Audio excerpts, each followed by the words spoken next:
So on the desk is this Brother 210, a very slimline, portable, light, small portable typewriter. Now I have to admit I know nothing about it. All it needed was a ribbon. I think it's a little bit grubby in the segment, but I'll show you that now. Just briefly, it's a little bit dirty in there, so it'll need a flushing and a blowing with the air.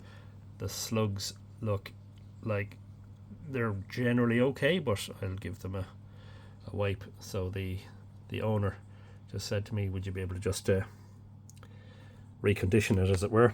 I thought initially there were some stuck keys, but just turns out to be the way the typewriter was sitting. I think everything's working. Anyway, I'm going to do a quick test. I'll put it on black. The selector was on red. I'll put it on black. I've just put a new ribbon in it, so this will be the first typing test with it. See how it goes. See. Oh, it just moves around. Is that? Yeah, no paper support, so be careful. Good action on the drawband anyway. Nice springing action. And we'll say, oh, brother! No exclamation. Oh, no, there isn't. So, full stop. Oh, there is an exclamation mark. Yay!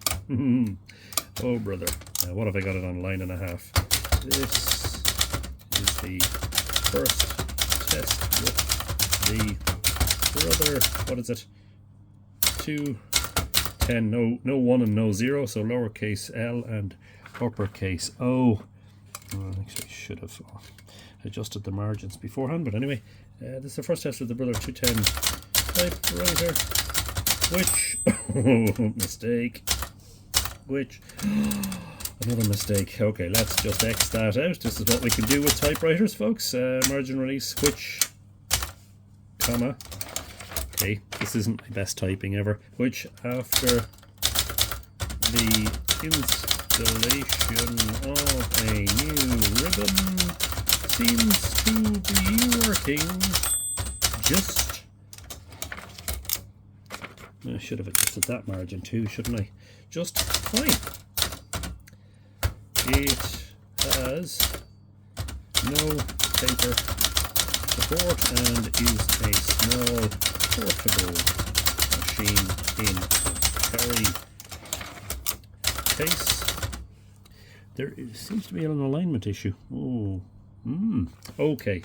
There might be an alignment issue mistake, particularly with, yes, it does need a flush. They're not all returning as quickly as they should be. With the lower case a, yeah, the lowercase a is definitely beneath the baseline, as it were. Okay, let's just do a quick test here of all the keys. Okay, the 3/4 key is a bit sluggish to return, but that's to be expected. It's probably not used very much. Yeah, a little bit sluggish.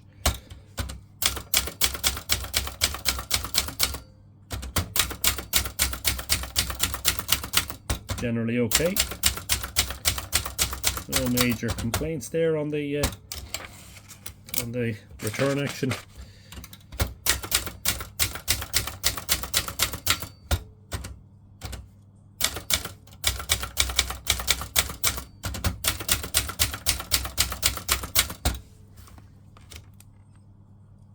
Yeah, the lowercase a, the uppercase is fine. Lowercase is beneath the baseline. And everything else seems to be fine, relatively. I don't know, maybe you'll see something there, but see there in the typing here, in the word say alignment there, the A is beneath the, and the an, you see that, and the A is constantly lower than the rest. But the uppercase A seems to be okay. All characters printing fine. Don't know what the typeface is. It is a pica, 10 characters per inch.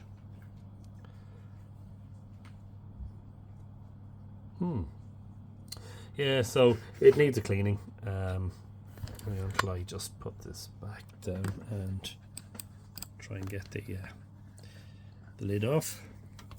The lid just comes off. It's rubber grommets. It just pops off actually.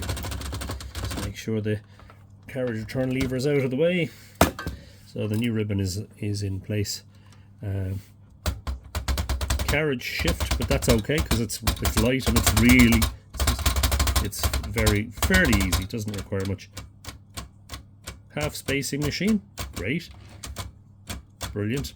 Don't know anything about the 210. I will of course consult Ted Monk's wonderful typewriter database website when I find the serial number wherever it is on the typewriter and find out what year it was manufactured. Actually, a quick Google search might reveal that. Let me just do that while I'm Brother 210 typewriter. Let me just see if I can just quickly find out when it was manufactured.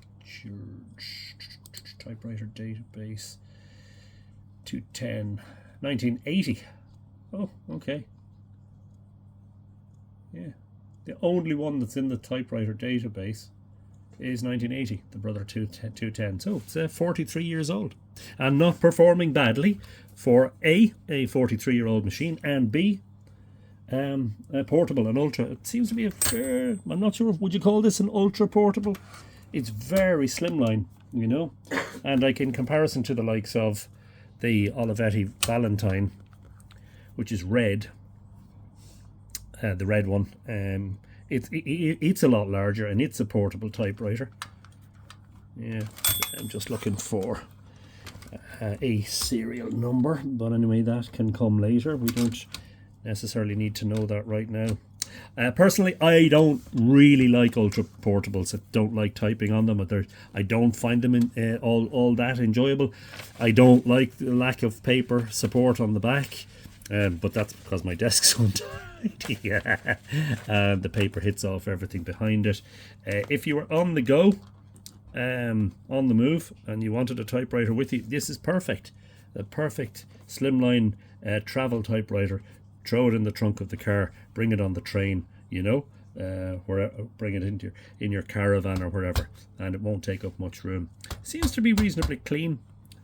There isn't anything. I mean, there's dust here in this. Actually, it looks like a razor. You know, is it? It's a bit grimy too, so that needs a bit of a clean, the segment. But actually, the interior seems quite clean, relatively free of dust. Of course, it helps the fact that it comes in a case, and I'll quickly just demonstrate the putting away of it. Just backspace works. No tabulator, yes, of course, but we sacrifice these things in the ultra portables, and that's perfectly okay. To be honest, for me, it doesn't matter too much if a typewriter doesn't have tabs. I don't use generally, you know, I don't use them for creating columns or whatever. I just find them sometimes convenient to have one in the middle, you know, so you can tab over to the middle, but it's not the carriage release, you know, does exactly the same thing, or not quite the same thing, but you can move it very quickly. Lovely smooth action on that, and it's a very solid feel to it, despite the small platen knobs. There's, oh, nice, there's a little bit of softness in the platen still, so there's a few years of action on that to go. Ribbon vibrator, working perfectly fine. There's the red setting, and stencil doesn't activate at all.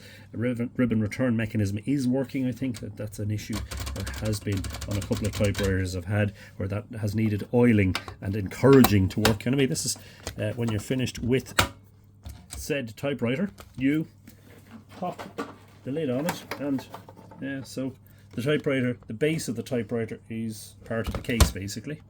Now, let me just see. I must probably get this wrong. Is there a carriage lock mechanism?